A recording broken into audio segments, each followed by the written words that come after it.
छात्रों, आज की क्लास खास है। आज हम बताने जा रहे हैं हिंदी में मात्रा यानी कि वर्तनी की गलतियां करते हैं उसे कैसे सुधारा जाए।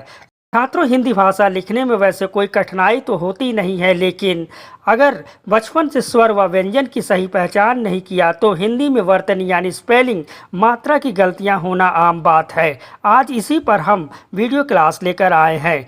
छात्रों, वर्तनी की गलतियों को सुधारने के लिए अगर आप अभी से प्रयास करना शुरू कर दें तो हिंदी पहले से बेहतर हो जाएगी। इस वीडियो में आपको नए तरीके से वर्तनी सुधार के लिए कुछ टिप्स देने जा रहा हूं, जिसे आप ध्यान से देखिए और समझिए। छात्रों, यह वीडियो क्लास सभी छात्रों के लिए है जिन्हें हिंदी लिखने में वर्तनी संबंधी परेशानी होती है। इस तरह के वीडियो क्लास की ज़रूरत आप में से कई छात्रों को हुई है। आपने मुझे बताया, इसलिए मैं आपकी जागरूकता की वजह से यह वीडियो क्लास बना रहा हूं। आप तक जानकारी पहुंचती रहे। अगर आप इस चैनल पर नए हैं तो सब्सक्राइब जरूर कर ले, बेल आइकन को दबाएं ताकि आपको सूचना सुचारू रूप से मिलती रहे, और वीडियो को लाइक करना ना भूलें। इस वीडियो क्लास को अपने दोस्तों को शेयर करें ताकि वीडियो क्लास का लाभ उन्हें भी मिल सके। यदि किसी तरह की समस्या हो तो कमेंट बॉक्स में लिख कर भेज सकते हैं, समस्या का समाधान किया जाएगा। तो आइए शुरू करते हैं आज का वीडियो क्लास। आओ सुधारे वर्तनी टिप्स। छात्रों, किसी भी भाषा को लिपिबद्ध किया जाता है। उनके ध्वनियों के लिए जो चिन्ह निर्धारित होती है उसे स्क्रिप्ट कहते हैं यानी लिपि कहते हैं। छात्रों, हिंदी को देवनागरी लिपि में लिखा जाता है। आइए ध्वनियों के दो मुख्य प्रकार को जान ले। ध्वनि जो है, पहला प्रकार ध्वनि को होता है वह स्वर होता है, दूसरा व्यंजन होता है। स्वर क्या होते हैं? स्वर वे वर्ण जिनके उच्चारण में वायु निर्बाध गति से बाहर निकलती, उन्हें स्वर वर्ण कहते हैं।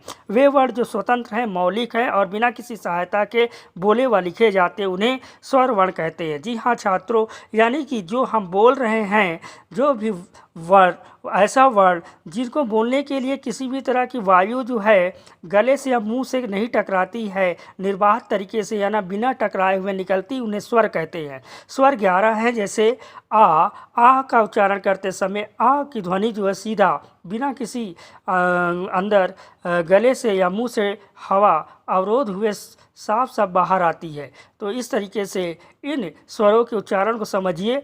आ, ई, उ, री, ऐ, ओ, औ। आइए स्वर की मात्राओं के बारे में जान लें। किस स्वर का कौन सा निशान या चिन्ह होता है उसके बारे में जान लेना जरूरी है। आ स्वर के लिए कोई चिन्ह नहीं होता है। ई के लिए ये चिन्ह होता है। बड़ी ई के लिए ये चिन्ह है। ऊ के लिए ये चिन्ह है। बड़ा ऊ के लिए ये चिन्ह है। ए के लिए ये चिन्ह इस्तेमाल किया जाता है। ऐ के लिए ये चिन्ह इस्तेमाल किया जाता है। ओ के लिए ये चिन्ह इस्तेमाल किया जाता है। औ के लिए ये मात्रा इस्तेमाल किया जाता है। अब समझिए कि स्वर कितने तरह के होते हैं। तो स्वर 4 तरह के होते हैं। स्वर जो है हस स्वर, ऐसे स्वर जिनके उच्चारण में कम से कम समय लगता है उसे हस स्वर कहते हैं। इनकी संख्या 4 होती है। आ, ई, उ, री। इन्हें छोटा मात्रा भी कहते हैं, जैसे ई, उ, री, ये छोटे मात्रा भी हैं। इसी तरह से दीर्घ स्वर वे स्वर जो जिनके उच्चारण में हस स्वर से दुगना समय लगता है। दुगना समय कैसे लगता है? आ से दुगना समय लगा आ में, ई से दुगना समय लगा बड़ी ई में यानी ई, ऊ से दुगना समय लगा बड़ा ऊ में। और संयुक्त स्वर वे स्वर 2 असमान स्वरों से मिलकर बने होते हैं, जैसा कि आप स्क्रीन पर देख रहे हैं, ए, ऐ, ओ, औ। तो इस तरह से आपने 11 स्वर के बारे में पढ़ लिया है। अब प्लुप्त स्वर कौन से होते हैं? वे स्वर जिनके उच्चारण में ह्रस्व से यानी कि छोटा आ से 3 गुना समय लगे, उन्हें प्लुप्त स्वर कहते हैं, जैसे ओम या प्रथमो अध्याय। तो आगे पढ़ते हैं अयोग वाह क्या है। अयोग वाह वह है जो न स्वर होते न व्यंजन होते हैं, यानी कि 11 स्वर के बाद 12वां और 13वां स्वर बच्चों को पढ़ाने में अंग और आहा का रखा जाता है, इसलिए ये न स्वर है न व्यंजन है। आइए व्यंजन के बारे में जान लें। व्यंजन जिनके उच्चारण में वायु निर्बाध गति से बाहर नहीं निकलती है, यानी स्वर से बिल्कुल उल्टा होता है। यानी जब इसका उच्चारण करते हैं तो इसको बोलने के लिए जो है वायु कहीं ना कहीं मुख के अंदर यानी मुंह के अंदर टकराती है। ठीक। तो इस तरीके से हिंदी में मूल व्यंजनों की संख्या जो है वह 33 है। इसमें देखिए मूल व्यंजन कौन कौन से हैं। 33 व्यंजन आपके सामने हैं। का, खा, गा, घा, अंगा, चा, छा, जा, झा, इया, टा, ठा, डा, ढा, ड़ा, ता, था, दा, धा, ना, पा, फा, बा, भा, मा, या, रा, ला, वा, शा, शा, हा।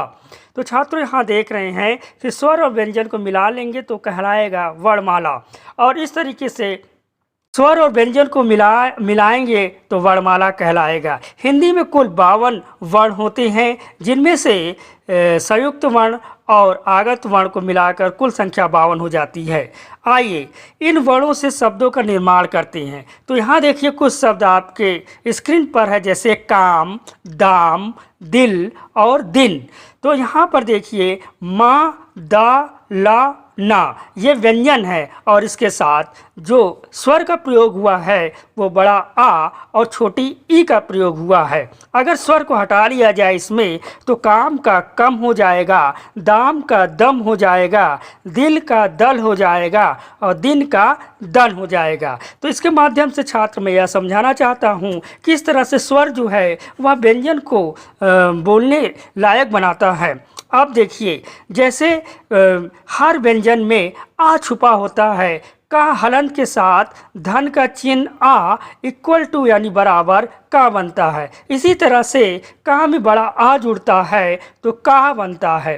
का में छोटी ई की मात्रा जुड़ती है तो की बनती है, और का में बड़ी ई की मात्रा जुड़ता है तो की बनता है। तो यहाँ देख रहे हैं छात्रों कि का व्यंजन स्वर की सहायता से बोला जाता है, यानी कि व्यंजन स्वर की सहायता से ही बोले जाते हैं, और स्वर वह होता है जो किसी सहायता से नहीं बोला जाता है, यानी जो मुख से वायु आती है वह बिना टकराए जो है सुचारू रूप से जो है बाहर आती, जैसे आ, ई, उ, ए, ओ, औ। ठीक। तो इसी तरीके से अगर हम इन व्यंजन को स्वर में अगर इनका रूप दिया जाए तो ककहरा बन जाता है। देखिए का, की, कू, के, कै, को, कौ, और आयोगमा में कंग, कहा। इसी तरह खा का भी व्यंजन में स्वर आ लगाने से खा बन जाता है, बड़ा आ लगाने से खा बन जाता है। खी, खी, खू, खू, खे, खे, खो, खौ, और आयोग व खंग, खा। तो इस तरह से आप देख रहे हैं छात्रों कि हर व्यंजन में जो है स्वर लगाकर जो है उसे सही उच्चारण दिया जाता है। जैसा कि आप जानते हैं कि स्वर और व्यंजन दोनों को मिलाकर बनाने से ही वर्ण बनता है। तो इन मात्राओं का प्रयोग करके सही शब्द बनाते हैं। आइए स्वर पर एक नज़र डालें और उनका उच्चारण करके देखिए। आ और आ के बारे में विचार करें। आ में लघु स्वर है यानी छोटा है, जबकि आ बड़ा स्वर है यानी दीर्घ स्वर है। तो आ और आ के उच्चारण को समझा। इसी तरह से अगर देखें वर्ण विच्छेद करके का और माँ व्यंजन लेते हैं और इसको लिखते हैं वर्ण विच्छेद में, कम शब्द को इस तरह से लिखेंगे। का हलन के साथ धन यानी प्लस आ, धन, माँ हलन के साथ फिर धन यानी प्लस आ, कम हुआ। तो वर्ण विच्छेद आपकी स्क्रीन पर नजर आ रहा है। इस तरीके से आप देख रहे हैं कि हिंदी एक वैज्ञानिक भाषा है। इसके स्वर और व्यंजन आपस में किस तरह से गुथे हुए हैं और जिस तरह से लिखे जाते हैं उसी तरह से बोले जाते हैं। अब जैसे बड़ा यानी दीर्घ मात्रा अगर जोड़ दिया जाए, काम, कम में अगर आ की मात्रा जोड़ दिया तो काम हो गया। इसी तरह बड़ी की मात्रा अगर जोड़ दी तो कमी हो गई। वर्ण विच्छेद स्क्रीन पर आपको दिख रहा है, इसे देखकर आप समझें। आइए अब सही वर्तनी बोलकर लिखने का प्रयास करें। तो छात्रों यहाँ पर मैं आ और आ मात्रा वाले ध्वनि के कुछ शब्द यहाँ पर रखा है, जिसे आप समझेंगे और इस तरह से उच्चारण को आप लिखने का प्रयास भी करेंगे और इस तरह के उच्चारण और भी ढूंढकर खोजकर अपनी वर्तनी को सही बनाएंगे। तो देखिए जैसे आस अनार, बड़ा आ लग गया आम, का में बड़ा आ की मात्रा लग गई काम, और बड़ा आ की मात्रा की जगह आप छोटा आ लगा कम, और अपना में ना में बड़ा आ लगा अपना में बड़ा आ लगा, चरखा में खा में बड़ा आ लगा, सड़क में बड़ा सड़क में जो है छोटा आ है सब में, माँ में बड़ा आ है, और माँ और ना में बड़ा आ लगा है। इस तरीके से यह ध्वनि हुई।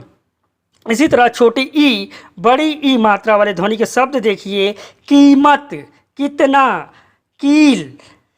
अब यहाँ पर कीमत में बड़ी ई की मात्रा लगी हुई है और कितना में छोटी की मात्रा लगी है, कितना। और कील में बड़ी की मात्रा लगी है और छोटी की मात्रा अगर का में लगा दिए तो बन गया किला। और इसी तरह चिंता, चीनी, दोनों में बड़ी की मात्रा लगी है। गीत में बड़ी की मात्रा लगी। इसी तरह चिट्ठी में ची में छोटी की मात्रा है, आधा टा है और ठा पे बड़ी की मात्रा, ठी हुआ चिट्ठी। इसी तरह नी में छोटी की मात्रा और जा में बड़ी की मात्रा, निजी हुआ। इसी तरह जीना में देखिए जा में बड़ी ई की मात्रा और ना में बड़ा आ का मात्रा लगा है, इसलिए जीना हुआ। इसी तरह जिंदगी, प्रगति में देखिए गति शब्द से मिलकर बना हुआ प्रगति। जो उपसर्ग है, गति जो है उसमें छोटी ई की मात्रा लेकिन ध्वनि बड़ी ई की है जैसी सुनाई दे रही है, लेकिन आपको पहचानना है कि गति में छोटी ई की मात्रा लगती है, इसलिए प्रगति हुआ। गति, शांति और दीक्षा में बड़ी की मात्रा है। ठीक इसी तरह से देखिए एक सेंटेंस यहाँ पर, वह जाती है, यानी वह गई। जाति शब्द का यहाँ पे वर्ब है, क्रिया है, लेकिन कौन सी जाति है उसमें देखिए छोटी ई की मात्रा ता में लगा है, जाति। तो इस तरह से आपको समझना होगा कि अगर आप बड़ी की जगह छोटी लगाते हैं तो सेंटेंस किस तरह से बदल जाता है। इसी तरह देखिए नींद, सीठ, शीत, इनमें बड़ी ई का उच्चारण है। माचिस में साजिश, खारिज, इसमें छोटी ई का उच्चारण है। चींटी, मीठी, अंगीठी, इनमें बड़ी ई का उच्चारण है। और इसी तरह छोटा ऊ और बड़ा ऊ के ध्वनि वाले शब्द पर ध्यान दें। ता में छोटा ऊ की मात्रा लग गया तुम, माँ में छोटा ऊ की मात्रा लग गया मुँह। अगर हम बड़ा ऊ की मात्रा लगा देते तो तुम हो जाता, मुँह हो जाता, जो कि गलत होता। इसी तरह में घा में बड़ा ऊ की मात्रा घूमना सही है, घा में छोटा ऊ की मात्रा अगर लगाते तो घूमना हो जाता, जो गलत होता। बुनना सही है, बा में छोटा ऊ की मात्रा बुनना। मूली, मामूली, दूध, इसमें बड़ा ऊ की मात्रा लगा हुआ है। इसी तरह सुई और चुकाना में छोटा ऊ का मात्रा लगा हुआ है। चूक में बड़ा ऊ का मात्रा लगा हुआ है। दुकान में छोटा ऊ का मात्रा लगा है। मुस्कान में छोटा ऊ का मात्रा लगा है। नुकसान में छोटा ऊ का मात्रा लगा है। सुनसान, सुनाव, चुनाव में छोटा ऊ का मात्रा लगा है। चूना, सूना में बड़ा ऊ का मात्रा है। गुनगुनाना में दोनों में गा में छोटा ऊ का मात्रा लगा हुआ है। रुको में रा में छोटा ऊ का मात्रा है, जबकि रूपा में बड़ा ऊ का मात्रा रा में लगा हुआ है। रुपया में छोटा ऊ का मात्रा है और गुरु में दोनों में छोटा ऊ का मात्रा है। हुआ में छोटा ऊ का मात्रा है। इस तरह से आप समझ सकते हैं कि किस तरह से लिखा गया। ए की मात्रा वाले शब्द यानी ध्वनि वाले शब्द लेना, देना या देन, चेला, मेला, मैला, चैला, लैला। तो लेना में ए की ध्वनि है, देना में, देन में, दा में ए की ध्वनि है, चेला में, चे में ए की ध्वनि है, मेला में, में ए की ध्वनि है। और इसमें ऐ की ध्वनि लगा दे तो मेला से मैला बन गया, चेला से चैला बन गया, लैला बन गया। इस तरह से शब्द बने। मैना, नैना, पैर, खैर, चैन, इसमें ऐ की मात्रा है, डबल मात्रा ऊपर लग रहा है। इसी तरह से चैन, सैर, शेर में भी मात्रा आपको समझ में आ रहा होगा। आइए अब बात करते ओ और औ की मात्रा वाले शब्द में।